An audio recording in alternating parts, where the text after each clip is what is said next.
Здравейте, казвам се Тино и съм педиатричен остеопат.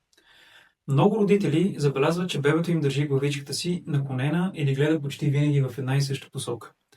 Понякога това изглежда като дребен навик, нещо временно, което ще отмине от само себе си.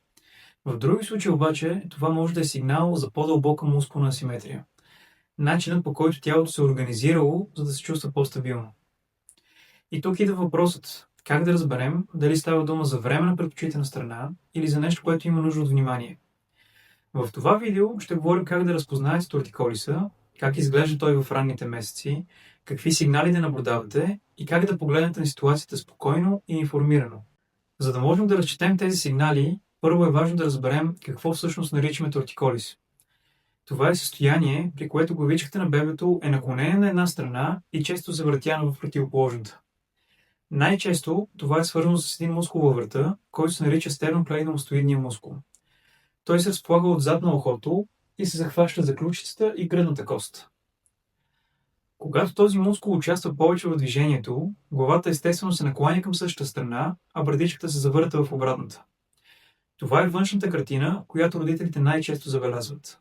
Важно обаче е да направим едно уточнение. Често се казва, че при тортиколис мускулът е съкратен. Това е вярно в част от случаите, но не във всички.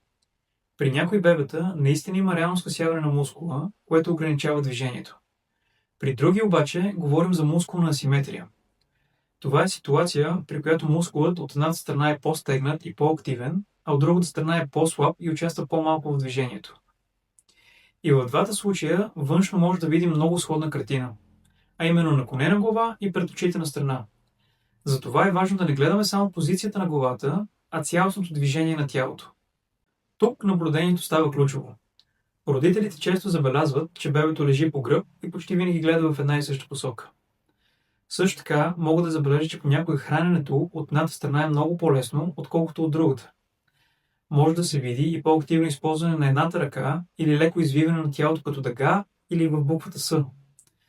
Важно е да се знае, че в ранните месеци бебетата не би трябвало да имат предпочитана ръка, затова подобни сигнали са много ценна информация.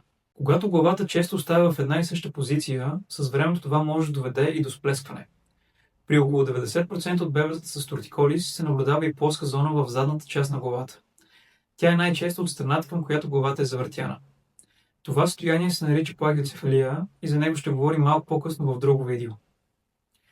В това видео говорим за това как изглежда тортиколисът и какви сигнали могат да наблюдават родителите в ежедневието. В следващото видео ще говорим защо се появява тази асиметрия и какви могат да бъдат причините за нея. Така може да продължим темата по-ясно и по-подредено и да разберете какво е това състояние.